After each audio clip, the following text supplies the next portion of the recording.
बिस्मिल्लाहिर्रहमानिर्रहीम। आज हम एएस लेवल अकाउंटिंग, जिसका कोड है 9706, उसका मई जून 2019 का पेपर 1 जो मल्टीपल चॉइस से रिलेट्स करता है, इसको करने जा रहे हैं। तो let's start from question number 1। Question number 1 कहता है which concept is identified by the accounting equation assets is equal to capital plus liabilities. Which concept is identified by the accounting equation का तो आपको पता है कि assets is equal to capital plus liabilities. ये जो अकाउंटिंग इक्वेशन है ये क्या बताती है कि अगर कोई भी एक अगर ट्रांजैक्शन होती है तो उस ट्रांजैक्शन के जो एस्पेक्ट्स हैं वो हमेशा दो एस्पेक्ट होते हैं उसके। से फॉर एग्जांपल अगर ऑनर जो है बिजनेस के अंदर पैसा इन्वेस्ट करता है तो टू वेज हैं। एक तो पैसा बिजनेस के अंदर आया, money was invested in the business, तो वो आया, उसके साथ उसकी उसकी जो इक्विटी है, कैपिटल है, वो भी बढ़ गया। तो हम क्या करते हैं अकाउंटिंग इक्वेशन, जैसे कि आप देख रहे हैं assets is equal to capital plus liability. तो ये इक्वेशन असल में डुअलिटी को शो करती है। डुअलिटी कंसेप्ट क्या होता है कि हर ट्रांजेक्शन के दो एस्पेक्ट्स होते हैं, कि उसका डेबिट भी होगा, उसका क्रेडिट भी होगा। तो accounting equation is always equal. अगर सिर्फ एसेट्स के अंदर ही ट्रांजेक्शन हो रही है तो प्लस माइनस होगा, और वो इज इक्वल टू होगा कैपिटल प्लस लाइबिलिटीज़ के। तो जो भी ट्रांजेक्शन है उसके उसके डुअलिटी कंसेप्ट एक्चुअली यहाँ अप्लाई हो रहा होता है इस अकाउंटिंग इक्वेशन के अंदर, क्योंकि ये बताती है कि left hand side will always be equal to the right hand side. Means assets आपके जो हैं वो बराबर होंगे कैपिटल प्लस लाइबिलिटीज़ के। तो what ever transaction happens in the business, जो भी ट्रांजेक्शन होगी उसके दो एस्पेक्ट होंगे। जैसे फॉर एग्जांपल आप माल खरीदते हैं, अगर क्रेडिट के ऊपर आपने माल खरीदा तो क्या एंट्री पास करते हैं, परचेजेस को डेबिट करते हैं और अकाउंट्स पेएबल को क्रेडिट करते हैं। अब देखें डबल एंट्री कंसेप्ट आया, purchases debit, accounts payable credit. ये परचेजेस जो है ये मर्चेंडाइज इन्वेंट्री की फॉर्म में, अनलेस वो बिक नहीं जाता तो वो आपका एसेट हो गया। और लाइबिलिटी के अंदर एक अगर लेफ्ट हैंड के ऊपर इजाफा हुआ तो फिर liability, accounts payable, trade payable आपका बढ़ गया तो वो लाइबिलिटी के अंदर उसकी रिकॉर्डिंग हो जाएगी। तो जो कंसेप्ट एक्चुअली अकाउंटिंग इक्वेशन के अंदर अप्लाई हो रहा होता है वो डुअलिटी कंसेप्ट होता है। Keep it in your mind. Business entity तो एक्चुअली आपको ये बताती है कि business is separate and owner is separate, तो उसका अकाउंटिंग इक्वेशन से ताल्लुक नहीं है। अलबत्ता ये जो बी पार्ट आपको नज़र आ रहा है, जो इसकी राइट चॉइस है, वो है डुअलिटी कंसेप्ट, जो मैंने अभी आपको समझाया कि इस इक्वेशन के जो भी ट्रांजेक्शन होगी वो इसी के गिर्द घूमेगी। आपका अगर प्रॉफिट हो रहा है तो कैपिटल के अंदर प्लस हो जाएगा, अगर लॉस है तो कैपिटल में से माइनस हो जाएगा। गोइंग कंसर्न तो आपको ये बताती है कि business will continue to operate in the foreseeable future, कि फोरसीएबल फ्यूचर में बिजनेस बंद होने का कोई चांस नहीं है, business business will continue to operate. Realisation ये बताती है कि रेवेन्यू को उस वक्त रिकॉर्ड करें जब रिस्क एंड रिवार्ड्स जो है आप पास ऑन कर दें, कि आपकी गुड्स भी डिलीवर्ड हो गई हैं और रिस्क एंड रिवार्ड्स जो है वो आपने कस्टमर को पास ऑन कर दिया है, तो फिर रेवेन्यू को आप रिकॉर्ड कर लें। तो ये तीनों नहीं थे, बी जो है इसकी राइट चॉइस थी जो अभी हमने देखा। नंबर 2 कहता है what are causes of depreciation और नॉन करंट एसेट्स, के नॉन करंट एसेट्स की क्या वजूहत हैं जिसकी वजह से आप डेप्रिसिएशन होने की क्या क्या रीजंस हैं कि वो डेप्रिशिएट क्यों होता है। तो नंबर 3 है, नंबर 1 कहता है change in in its cost of rapier, की जो रेपियर आप करा रहे होते हैं उसकी कॉस्ट में चेंज आ जाती है जिसकी वजह से आप डेप्रिसिएशन निकालते हैं। तो ऐसा कुछ भी नहीं है, रेपियर तो हो सकता है कोई निकले ही नहीं किसी एसेट्स के अंदर, तो फिर अब डेप्रिसिएशन तो आप हर साल कैलकुलेट करते हैं, मे भी किसी साल रेपियर की ज़रूरत ही ना पड़े आपको। तो उसमें चेंज तो एक अलग बात है। तो रेपियर का डेप्रिसिएशन से कोई ताल्लुक नहीं है। Change in its market value, और मार्केट वैल्यू आपको पता है जितने भी नॉन करंट एसेट्स होते हैं उनको हम हिस्टोरिकल कॉस्ट के ऊपर रिकॉर्ड करते हैं। हिस्टोरिकल कॉस्ट का मकसद क्या है कि जितनी जो हमने ख़रीदी थी, कोई भी एसेट जो हमने ख़रीदा, उस कॉस्ट के ऊपर एसेट को हम नॉन करंट एसेट्स को रिकॉर्ड करते हैं, मार्केट वैल्यू के ऊपर नहीं करते हैं। मार्केट वैल्यू के ऊपर जब करते हैं जब बिज़नेस बंद होने जा रहा है या बिज़नेस सेल कर रहे हैं, ताकि आपको पता चले बिज़नेस जब क्लोज डाउन होने जा रहा है कि एक्चुअली कितना पैसा आपको मिलेगा उन एसेट्स को बेचने से, जिससे आप लाइबिलिटीज़ की पेमेंट करेंगे और ऑनर्स की पेमेंट करेंगे। तो मार्केट वैल्यू का लेना देना नहीं होता, तो ये भी इनकरेक्ट हो गया। Changes in technology, this may be one of the biggest reason, खासतौर पर जो नॉन करंट एसेट्स में आईटी से रिलेटेड एसेट्स होते हैं, लाइक कंप्यूटर्स हो गया आपका, और इस किस्म के सिस्टम्स हो गए, और बाकी एसेट्स का ताल्लुक भी यही है। मोटर व्हीकल है, उसके मॉडल्स चेंज हो रहे होते हैं, तो टेक्नोलॉजी में जो चेंज आ रही होती है उसका बड़ा गहरा ताल्लुक है डेप्रिसिएशन से। तो ये जो थर्ड है आपको नज़र आ रहा है, ये इसकी राइट चॉइस है। और डी के अंदर अगर आप देखें तो लिखा हुआ है थर्ड ओनली। तो क्वेश्चन नंबर 2 के अंदर आप सेफली कह सकते हैं कि जो आपकी डी चॉइस है वो फिर राइट चॉइस बनती है। क्वेश्चन नंबर 3 के अंदर आते हैं, जून परचेज न्यू मशीन के जून में एक नई मशीन खरीदी, she depreciated it at a rate of 40% per annum. तो इसको डेप्रिशिएट करती है 40% पर एनम के हिसाब से using the reducing balance method, और रिड्यूसिंग बैलेंस मेथड को फॉलो करती है। आफ्टर 2 ईयर्स, 2 साल के बाद, it's net book value was $3,600। इसकी जो नेट बुक वैल्यू थी वो $3,600 थी। What was the purchase price of the machine? ये बताएं, ये मशीन जो है 2 साल पहले ख़रीदी कितने की थी? तो आपको उसने डेप्रिसिएशन का रेट दे दिया है, आपको उसने बताया यूजिंग द रिड्यूसिंग या डिमिनिशिंग बैलेंस मेथड, ये उसने बता दिया है आपको, और 2 साल के बाद की बुक वैल्यू बताती है। अब देखिए, इसके अंदर सबसे इंपॉर्टेंट कंसेप्ट ये है कि आपको पता होना चाहिए कि रिड्यूसिंग बैलेंस मेथड से डेप्रिसिएशन कैसे कैलकुलेट करते हैं। तो देखिए, डेप्रिसिएशन एक्सपेंस कैलकुलेट करने का फार्मूला क्या होता है रिड्यूसिंग बैलेंस मेथड में, कि book value multiplied by rate की जो बुक वैल्यू होती है, ये बुक वैल्यू बड़ा इंपॉर्टेंट है रिड्यूसिंग बैलेंस मेथड के अंदर। रिड्यूसिंग बैलेंस मेथड क्या होता है? बुक वैल्यू कब आती है किसी एसेट की? बुक वैल्यू जब आती है जब किसी एसेट में से हम उसका जो डेप्रिसिएशन है, जो एक्यूमुलेटेड डेप्रिसिएशन है, जब हम उसको माइनस कर देते हैं तो फिर बुक वैल्यू आती है।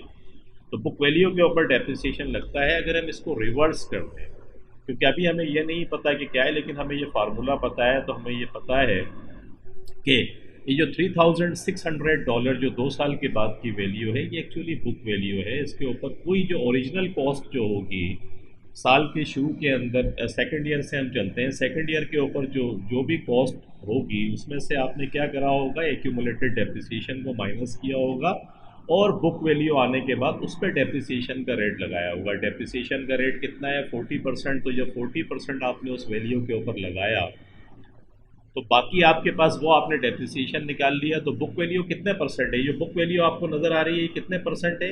ये एक्चुअली 60% है, क्योंकि 40% तो डेप्रिसिएशन निकल गया, वो एक्यूमुलेटेड डेप्रिसिएशन में से आपने आपकी फॉर्म में लाके आपने माइनस कर दिया। तो ये बुक वैल्यू कितने परसेंट है? ये 60% है। आप जब इसकी बुक वैल्यू निकालेंगे तो बुक वैल्यू निकालने का तरीका ये है कि ये $3,600, इसको आप लिखें, मल्टीप्लाइड करें 100। आपको 100% वैल्यू चाहिए, 100% कॉस्ट आ जाएगी, या सेकेंड ईयर की बुक वैल्यू आ जाएगी, क्योंकि सेकेंड ईयर की असल में कॉस्ट नहीं थी। कॉस्ट जो है वो तो पहले साल होगी, उसमें से आप डेप्रिसिएशन एक्सपेंस को माइनस करेंगे तो बुक वैल्यू आ जाएगी। तो सेकेंड ईयर की जो बुक वैल्यू थी उसमें फिर आप सेकेंड ईयर का डेप्रिसिएशन माइनस करेंगे तो फिर सेकेंड ईयर की जो एंड पे बुक वैल्यू है वो आपके पास आ जाएगी। तो आप 100% डिवाइडेड बाय 60 कर दें। आप 60 क्यों करेंगे? मैंने लॉजिक बताई कि ये 3600 जो है ये एक्चुअली 60% वैल्यू है, और आपको 100% वैल्यू मालूम करनी है। तो 3600 मल्टीप्लाइड बाई 100 डिवाइडेड बाय 60 जब आपने किया तो $6,000 आपके पास आया। ये जो $6,000 है ये सेकेंड ईयर के ऊपर है। किस ईयर के ऊपर है ये सेकेंड ईयर।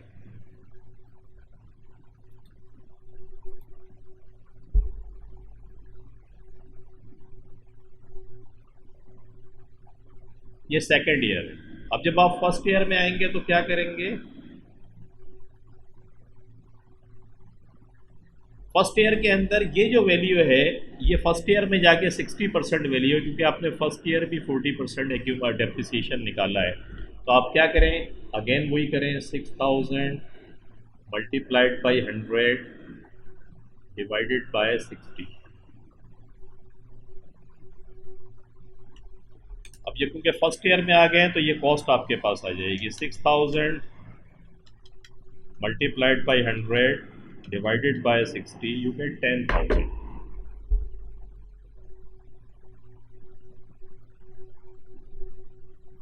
ये आपकी क्या आ गई, कॉस्ट आ गई। तो 10,000 जो आपने निकाला वो देखें सी चॉइस के अंदर आपको लिखा हुआ नज़र आ रहा होगा। ये जो सी चॉइस है आपकी, ये फिर आपके पास क्वेश्चन नंबर 3 के अंदर राइट चॉइस बनती है। और वो उसकी लॉजिक मैंने आपको बताई थर्ड के अंदर कि क्यों हम ऐसा कर रहे हैं। रिवर्स हमने मेथड इस्तेमाल करा। मेथड हमें पता था डेप्रिसिएशन रिड्यूसिंग बैलेंस मेथड का, तो हमें पता था कि जो भी बुक वैल्यू है एक्चुअली 40% डेप्रिसिएशन माइनस हो चुका है, तो फिर ये 60% वैल्यू है। और हमें 100% वैल्यू निकालनी थी, तो सेकेंड ईयर के अंदर हमने रिवर्स कर दिया। 3600 मल्टीप्लाइड बाई 100 डिवाइडेड बाई 60, वो वैल्यू आ गई। फिर जो सेकेंड ईयर की बुक वैल्यू थी, इसको जब फर्स्ट ईयर के अंदर करा तो सेम उसी तरीके से अप्लाई करके हमने कॉस्ट निकाल ली जो 10,000 है। तो सी चॉइस हमारी राइट चॉइस है। क्वेश्चन नंबर 4 में आते हैं। The following information relates to the motor vehicle of a business, के एक मोटर व्हीकल है बिजनेस के अंदर, उसकी ये वैल्यू दी हुई है। नेट बुक वैल्यू 398,000 है। फर्स्ट जनवरी 2018 के अंदर जो नेट बुक वैल्यू है वो आपकी $398,000 है। और 31 दिसंबर 2018 जो ईयर एंड है आपका, उसके अंदर $480,000 की वैल्यू आती है। ड्यूरिंग 2018 द फॉलोइंग आकर्ड, 2018 के अंदर ये चीज़ें हुई। क्या क्या हुआ है? एडिशनल मोटर व्हीकल कॉस्टिंग $195,000 वर परचेज, कि $195,000 की आपने कुछ मोटर व्हीकल जो है वो खरीदी।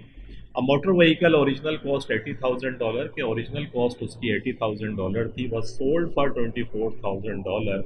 उसको $24,000 के अंदर आपने बेच दिया एट ए प्रॉफिट ऑफ $2,000, और $2,000 का आपको प्रॉफिट हुआ। इसका मकसद क्या हुआ कि आपने जो बुक वैल्यू थी आपकी वो एक्चुअली 22,000 थी, सोल्ड आपने 24,000 के अंदर बेची,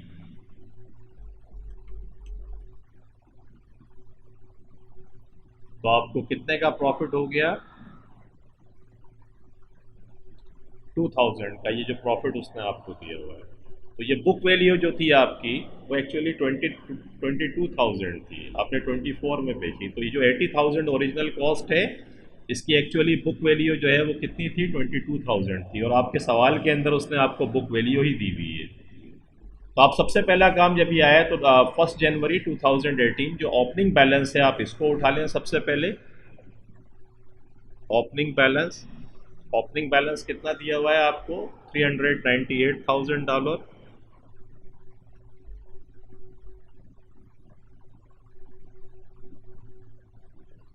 ये आपको दिया हुआ है। इसके अंदर जो परचेजेस आपने किए हैं उसको ऐड कर लें। देख रहे हैं $195,000 की आपने मोटर व्हीकल परचेज करी, तो मोटर व्हीकल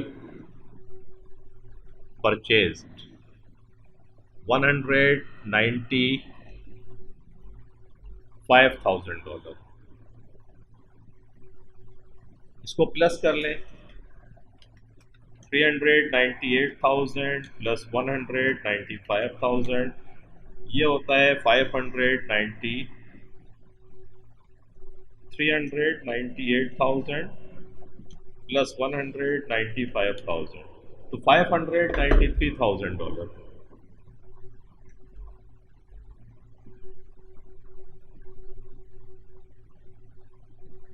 ये आपके पास टोटल मोटर व्हीकल की कॉस्ट आ गई। इसमें से जो आपने सोल्ड कर दिया, बुक वैल्यू कितनी है? कॉस्ट नहीं लीजिएगा, ओरिजिनल कॉस्ट से कंफ्यूज होने की ज़रूरत नहीं है, क्योंकि पूरा सवाल बुक वैल्यू पे चल रहा है। तो इसीलिए बुक वैल्यू मैंने आपको निकाल कर दिखाई कि 22,000 की बुक वैल्यू थी एक्चुअली, क्योंकि 24,000 में वो खुद दे रहा है, तो 2,000 का प्रॉफिट भी दिया हुआ था।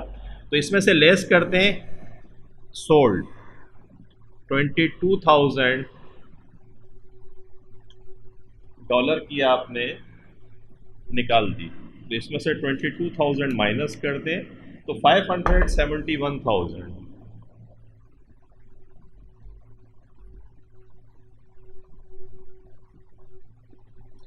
ये आपके पास एक्चुअली बैलेंस आना चाहिए था एंड के अंदर, लेकिन एंड के अंदर बैलेंस आपके पास ये नहीं है। कितना है आपके पास? 31 दिसंबर को बैलेंस है $480,000।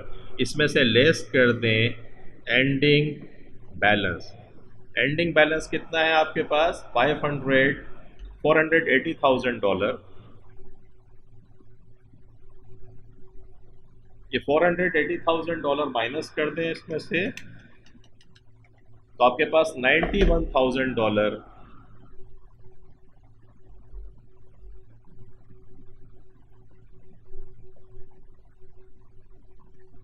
ये एक्चुअली आपके पास डेप्रिसिएशन था। डेप्रिसिएशन एक्सपेंस जो आपने निकाला, और 91,000 देखें कहीं लिखा हुआ नज़र आ रहा है आपको, सी चॉइस के अंदर आपको लिखा हुआ नज़र आ रहा होगा। ये सी चॉइस जो 91,000 है यही एक्चुअली डेप्रिसिएशन है फॉर 2018 के अंदर ये डेप्रिसिएशन आपने कैलकुलेट किया। लॉजिक बड़ी सिंपल थी, आपके पास ओपनिंग बुक वैल्यू दी हुई है, ओपनिंग के अंदर परचेजेस को प्लस कर दें, उसमें से जो बिक गया है सोल्ड उसकी बुक वैल्यू को माइनस कर दें, और उसके बाद एंडिंग बैलेंस को माइनस करके जो भी डिफरेंस होगा डेफिनेटली आपके पास $571,000 आने चाहिए थे। है नहीं, $480,000 है, तो रिमेनिंग कहाँ चला गया? वो डेफिनेटली डेप्रिसिएशन है, क्योंकि बुक वैल्यू में से हर साल हम एक्यूमुलेटेड डेप्रिसिएशन को माइनस करते हैं, सॉरी कॉस्ट में से एक्यूमुलेटेड डेप्रिसिएशन को माइनस करते हैं। तो जो बुक वैल्यू है उसमें से उस साल के डेप्रिसिएशन को जब हम माइनस करेंगे तो फिर बुक वैल्यू आपके पास ईयर एंड के ऊपर आएगी। तो इसी लॉजिक पे अप्लाई करके आपने ये कर लिया, और आई थिंक कंसेप्ट अगर क्लियर है तो आराम से हो जाएगा। हम आते हैं क्वेश्चन नंबर 5 के अंदर। A book keeper compared the business bank statement with the cash book के एक बुक कीपर है वो कंपेयर करता है अपने बैंक स्टेटमेंट को कैश बुक के साथ। He then updated the cash book, उसके बाद वो कैश बुक को अपडेट करता है, and finally prepared the bank reconciliation statement, और फिर आखिर के अंदर बैंक रिकन्सिलिएशन स्टेटमेंट बनाता है। बैंक स्टेटमेंट को कंपेयर करेगा कैश बुक के साथ, उसके बाद फिर उसको डिफरेंसेस देखेगा और बैंक रिकन्सिलिएशन स्टेटमेंट बनाएगा। Why was the bank reconciliation statement prepared? Bank reconciliation statement क्यों प्रीपेयर्ड किया जाता है? To ensure to no transaction had been omitted from the cash book. क्या ये देखने के लिए कि कोई ट्रांजेक्शन कैश बुक के अंदर हमने नहीं छोड़ी? ऐसा नहीं है, ट्रांजेक्शन तो हो सकता है आपने कोई भी कैश बुक के अंदर ना छोड़ी हो, लेकिन बैंक के अंदर कोई डायरेक्ट डिपॉजिट हो गया हो, बैंक ने कुछ चार्जेस आपसे काट लिए हो, तो आपके ट्रांजेक्शन के अलावा बैंक भी ट्रांजेक्शन करता है। तो ये जो आपका जो चॉइस है वो इनकरेक्ट है। आप इसलिए नहीं करते। To establish the value of unpresented cheque, क्या ये मालूम करने के लिए कि वो चेक्स जो हमने इशू किए थे वो बैंक में अभी तक पहुंचे ही नहीं है, तो this is one part of the bank reconciliation statement, ये भी इनकरेक्ट है। To explain the difference between the cash book balance and the bank statement balance, this is right कि कैश बुक और बैंक स्टेटमेंट के दरमियान जो differences है इसको हम एक्सप्लेन कर रहे होते हैं कि एक्चुअली ये रीज़न है जिसकी वजह से ये डिफरेंस आया, यू नो वेल। तो सी चॉइस जो है, टू डी भी पढ़ लेते हैं। To find out if any cheque had been dishonoured, क्या कोई चेक डिसऑनर्ड हुआ है, तो this is the part of bank reconciliation statement, not ये इसकी मेजर रीज़न नहीं है। तो मेजर रीज़न जो है जिसकी वजह से हम बैंक रिकन्सिलिएशन स्टेटमेंट बनाते हैं वो क्या है कि हम एक्सप्लेन कर रहे होते हैं कि कैश बुक का और बैंक स्टेटमेंट का डिफरेंस क्यों है। तो सी चॉइस क्वेश्चन नंबर 5 के अंदर राइट होती है हमारी। क्वेश्चन नंबर 6 में आते हैं। 31 December 2018 a business had the following balances, एक बिजनेस के ये बैलेंसेस थे। सेल्स लेजर है $12,800 का, and sales ledger control account है $15,200 का। देखिए सेल्स लेजर क्या होता है और सेल्स लेजर कंट्रोल अकाउंट क्या होता है, इसको समझ लेते हैं। सेल्स लेजर का मकसद तो ये है कि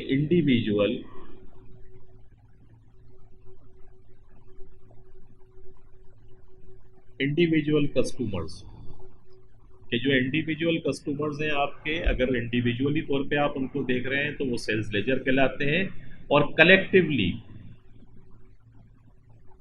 कलेक्टिवली ऑल कस्टमर्स के तमाम कस्टमर्स जो आपके हैं उनका जो बैलेंस है कि जो उन सब से पैसा लेना है वो क्या कहलाता है, वो $15,200 कहलाता है। आइडियली ये दोनों, प्रैक्टिकली भी ये दोनों बराबर होने चाहिए, क्योंकि अगर मैं इंडिविजुअली तौर पे तमाम कस्टमर्स को सेपरेटली देख के जमा करूं तो उसका टोटल मेरे कंट्रोल अकाउंट से मैच करना चाहिए, ये मैच नहीं कर रहा है। तो इसका मतलब है देयर इज़ समथिंग, कि कोई मसला है।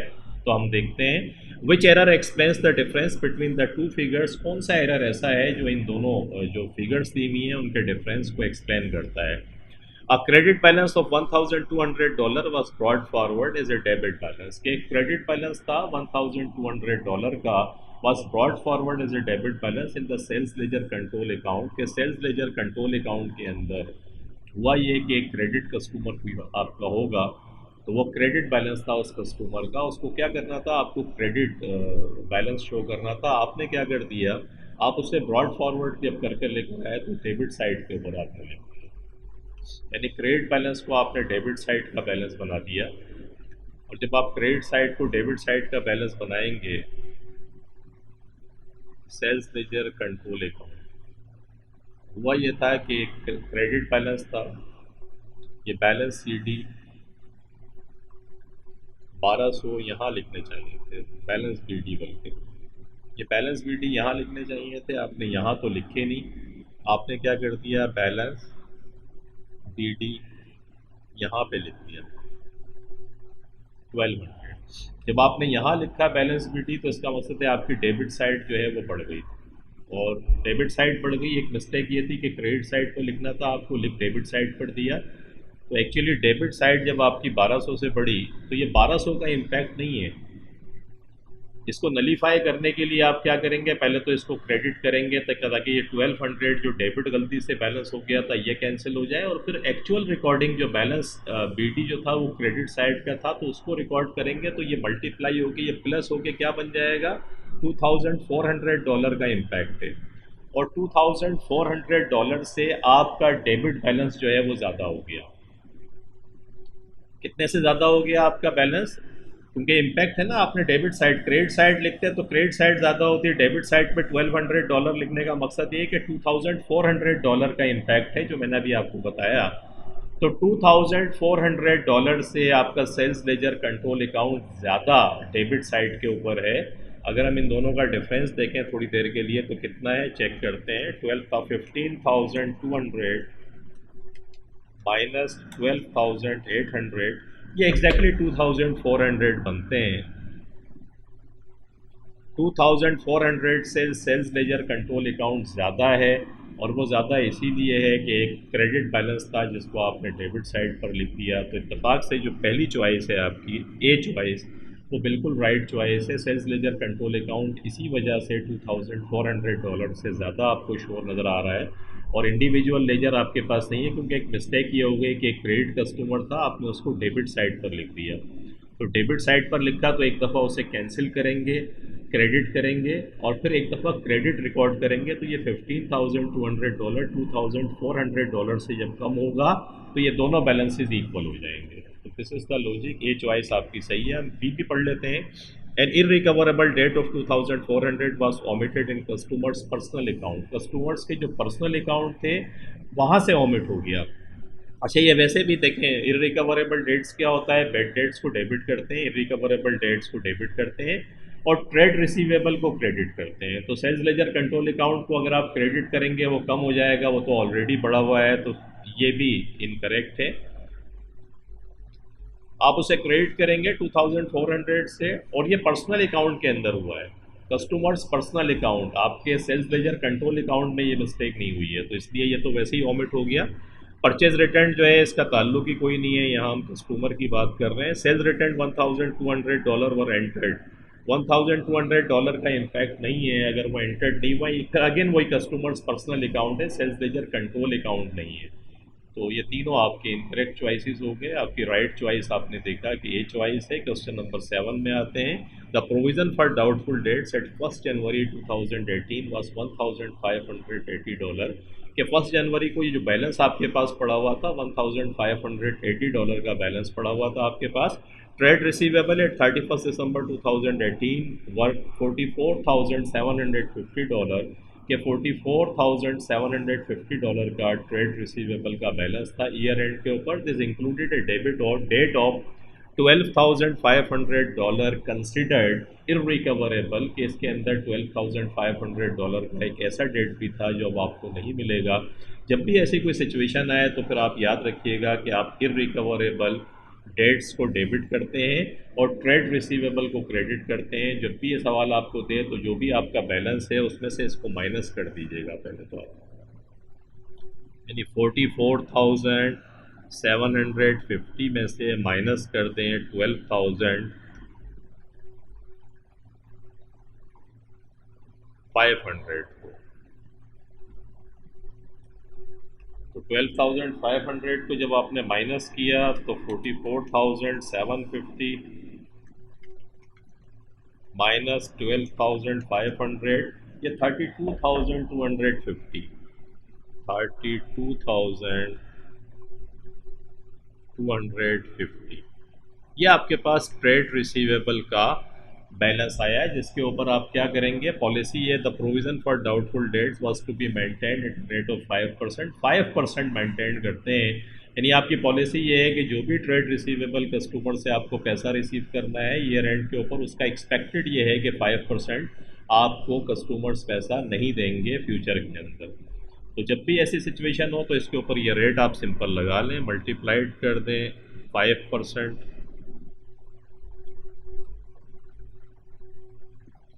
ये 5% अगर आप निकालें, 32,250 का 5% आपने निकाला तो ये 1,612.50 बनता है, 1,612.50। ये आपको रिक्वायर्ड है, ये आपको रिक्वायर्ड है प्रोविज़न का बैलेंस। और एक्चुअली कितना पड़ा हुआ है क्रेडिट में आपके पास, 1,580। सवाल के शुरू में उसने बताया है कि इतना ऑलरेडी आपके पास पड़ा हुआ है। तो जो पड़ा हो क्रेडिट में उसको माइनस करते हैं, 1,580।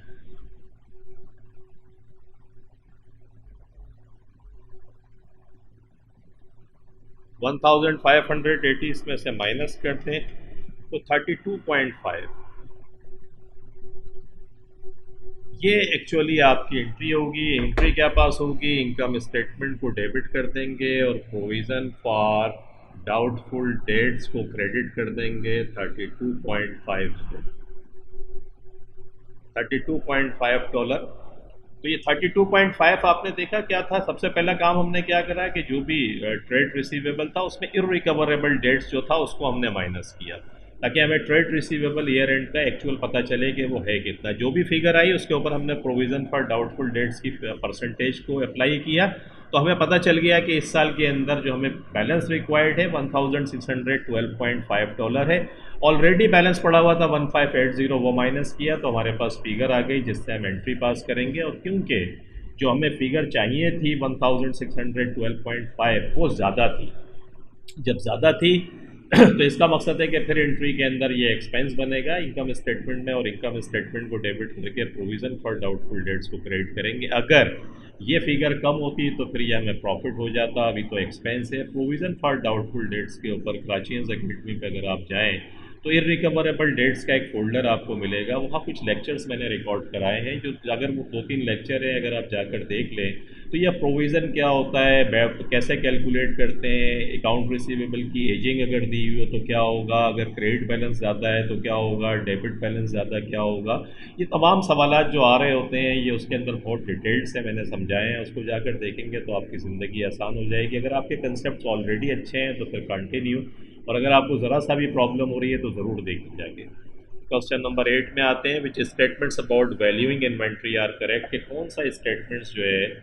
इन्वेंट्री वैल्यूएशन के लिए जो है वो सही है। अच्छा, ये 32.5 है किधर पड़ा हुआ, ये ए चॉइस में, ये तो हमने करा ही नहीं। तो देखिए ये 32.5 जो है ये एक्सपेंस है, और ये 7 के अंदर अगर आप देखें तो 7 के अंदर जो आपकी ए चॉइस बनती है वो फिर राइट चॉइस है। अभी मैं बताकर भी आ रहा हूँ 32.5, और मैंने कहा कि income statement debit provision for doubtful dates credit, तो 32.5 एज एन एक्सपेंस होगा। इसलिए एक्सपेंस होगा कि जो बैलेंस ऑलरेडी पड़ा हुआ था वो कम था, अगर वो ज़्यादा होता तो फिर ये इनकम बन जाती। अभी ऐसा नहीं है। क्वेश्चन नंबर 8 में आते हैं, which statements about valuing inventory are correct, any charges for carriage inward should be included in its cost. ये बिल्कुल सही बात है कि जो भी कैरिज इनवर्ड है, जो भी इन्वेंट्री को लाने के अंदर जो आपने परचेजेस करी है, वो ट्रांसपोर्टेशन जो आपको लग रही है वो फिर उसकी कॉस्ट में शामिल होना चाहिए, ये बिल्कुल सही बात है। Cost should always be compared with the net realisable value, ये बिल्कुल सही बात है। आपको पता है ईयर एंड के ऊपर lower of cost and net realisable value हम कंपेयर करते हैं, अगर हमारी कॉस्ट कम है तो उस पर रिकॉर्ड करते हैं, और अगर नेट रियलाइजेबल वैल्यू कम है तो फिर उस पर रिकॉर्ड करते हैं। तो ये स्टेटमेंट भी सही है। Cost should always be compared with the replacement price के रिप्लेसमेंट प्राइस के अगर इसको हम रिप्लेस करें किसी इन्वेंट्री से तो कितने में होगा, ये हमेशा कुछ नहीं करते। कैरीज इनवर्ट को प्लस करते हैं, और मार्केट नेट रियलाइजेबल वैल्यू से कंपेयर करके जो लोअर होती है उस पर रिकॉर्ड करते हैं। रिप्लेसमेंट का लेना देना इन्वेंट्री वैल्यूएशन में नहीं होता। तो इसका मकसद हुआ वन एंड टू ओनली। तो बिल्कुल सही बात है, 1 और 2। तो क्वेश्चन नंबर 8 अगर आप देखें तो 1 और 2 जो है इसका मकसद है कि डी आपकी जो है वो राइट चॉइस बनती है। 1 और 2 दिया हुआ है इसमें। क्वेश्चन नंबर 9 में आते हैं। Soul trader calculated A draft profit for the year 56,750 कि एक ट्रेडर है उसने जो ड्राफ्ट प्रॉफिट कैलकुलेट किया वो 56,750 था। ही देन डिस्कवर्ड, उसको पता चला that discount received of $580 and discount allowed of $665 had been recorded on the wrong sides of their respective accounts, कि वो गलती से रॉन्ग साइड पर चले गए। डिस्काउंट रिसीव्ड आपकी इनकम है, इसको आपने एक्सपेंस बना दिया। डिस्काउंट अलाउड आपका एक्सपेंस है, इसको आपने इनकम बना दिया, यानी रिवर्स हो गया। तो जब भी ऐसी कोई एंट्री पास हो तो याद रखिएगा कि जो डबल इम्पैक्ट आता है, इस डिस्काउंट रिसीव्ड को अगर आपने गलत साइड पर लिखा तो एज एन एक्सपेंस बन गया वो, तो एक एंट्री तो उसको पास करेंगे आप इसलिए ताकि वो जो आपने गलती करी है वो करेक्ट हो जाए, और एक रिकॉर्डिंग के लिए करेंगे कि एक्चुअल रिकॉर्डिंग होगी। जब भी इस किस्म की चीज़ें हो तो डबल इम्पैक्ट लीजिएगा आप। डबल इम्पैक्ट का मकसद है कि इस फिगर को प्लस कर लीजिएगा, इसे डिस्काउंट रिसीव। अब ये 56,750 की जो फिगर दी हुई है इसमें आप डिस्काउंट जो आपने डिस्काउंट रिसीव्ड एक्चुअली आपकी इनकम थी, डिस्काउंट रिसीव ये आप प्लस कर दें। लेकिन ये प्लस जब आप करेंगे तो याद रखिएगा डबल अमाउंट से कीजिएगा। ये 580 है तो 580 को मल्टीप्लाई 2 से करें, 1160, ये आप प्लस करें। 1160 क्यों, इसको 2 से मल्टीप्लाई करके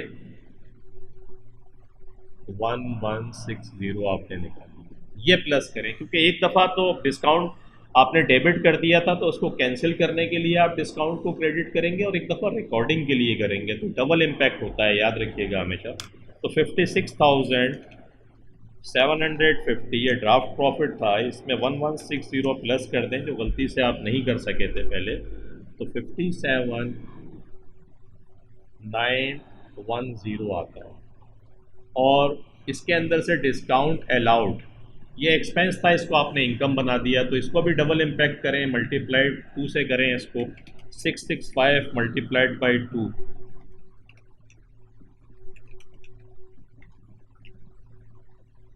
1330।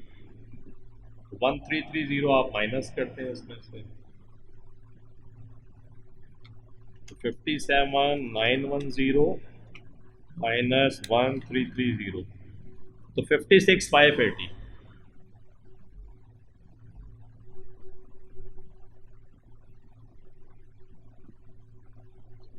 ये 56,580 प्लस आपके पास आता है, ये एक्चुअली आपका प्रॉफिट होगा। और ये आप देख रहे होंगे क्वेश्चन नंबर 9 के अंदर ए चॉइस के अंदर उसने आपको दिया हुआ है। तो जब ए चॉइस जो है फिर आपकी कौन सी चॉइस हुई, करेक्ट चॉइस हो गई 56,580 जो आपने कैलकुलेट करके निकाला। तो इसमें जो ट्रिक है, जो समझने का पॉइंट है वो सिर्फ ये है कि जब भी आप रॉन्ग साइड के ऊपर एंट्री कर देते हैं तो जब आप उसको करेक्ट करने के लिए जाएं तो डबल इम्पैक्ट उसका शो कीजिएगा, सिंगल नहीं। एक आप उसको करेक्ट करने के लिए और एक रिकॉर्डिंग के लिए, तो डबल इम्पैक्ट होगा, इसीलिए मैंने 2 से मल्टीप्लाई करके बताया। क्वेश्चन नंबर 10 में आते हैं। विच item will not appear in the income statement of A soul trader. अगर अकेला कोई आदमी कारोबार कर रहा है तो उनके इस पे इनकम स्टेटमेंट के अंदर कौन सी चीज़ शो नहीं होगी। अकाउंटिंग चार्जेस बिल्कुल शो होंगे, बैंक लोन इंटरेस्ट ये बिल्कुल शो होगा। डायरेक्टर क्योंकि होगा ही नहीं, वो अकेला ही बिजनेस कर रहा है, तो सी चॉइस जो है क्वेश्चन नंबर 10 के अंदर डायरेक्टर फी नहीं होगी, क्योंकि डायरेक्टर तो फिर आपकी पब्लिक लिमिटेड कंपनी के अंदर आते हैं।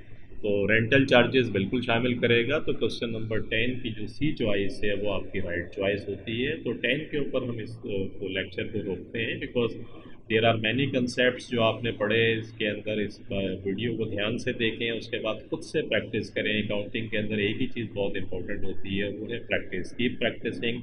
जितना आप प्रैक्टिस करेंगे आपके कंसेप्ट जो है वो बिल्ड होते चले जाएंगे और बिल्डअप होंगे, और you will be getting more confidence and you will be handling the examination paper easily and inshallah getting a plus in your exam. So take care, अपना बहुत ख्याल रखिएगा। Thank you very much for watching the video. Allah Hafiz.